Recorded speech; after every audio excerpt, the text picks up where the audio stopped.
आपण आहोत एका महानगरपालिकेच्या निवडणुकीच्या आदर्श मतदान केंद्रावर आपण पोहोचलेलो आहोत।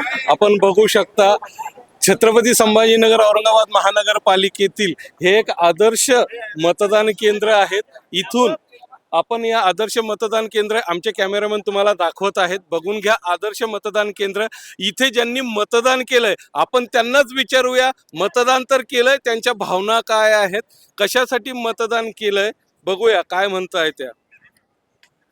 मॅडम, आपण आता मतदान करून बाहेर आलात, आदर्श मतदान केंद्रामध्ये आपण मतदान केलंय, काय भावना आहेत, काय सांगाल? आम्ही आज एक जागरूक नागरिकाप्रमाणे मतदान करायला आलो आणि मतदानानंतर आमची एकच इच्छा आहे की आम्हाला जे सार्वजनिक गोष्टी आहेत जसं पाणी, साफसफाई, सुरक्षित रोड हे मिळायलाच पाहिजे।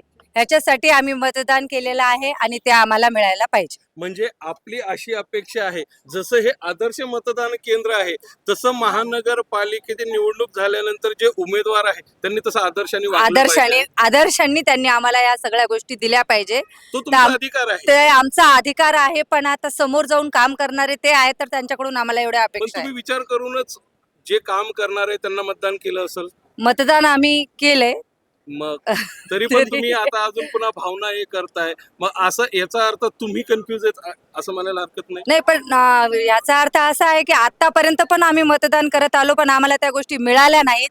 आज पण फक्त आशेनेच आम्ही मतदान केलेलं आहे की मिळतील या आशेने।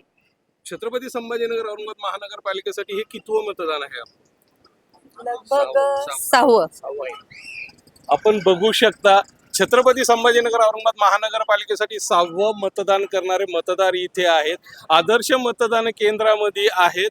अपेक्षा फक्त एवढीच आहे, आम्ही जसं आदर्श मतदान केंद्रामध्ये येऊनसनी मतदान करून एक आदर्श घालून दिलाय, तसंच या निवडून आल्यानंतर या उमेदवारांकडून आदर्शप्रमाणे आम्हाला त्यांनी एक आदर्श ठेवावा आणि आमच्या ज्या मूलभूत सुविधा आहेत, ड्रेनेज असेल, पाणी असेल, रस्ते असतील आणि लाईट असेल, याच्या नंतर 5वं कोणतंही मागणं महानगरपालिकेकडे हे जेवढे मतदार आहेत आपण बघू शकता, सगळे मतदार सुज्ञ मतदार आहेत।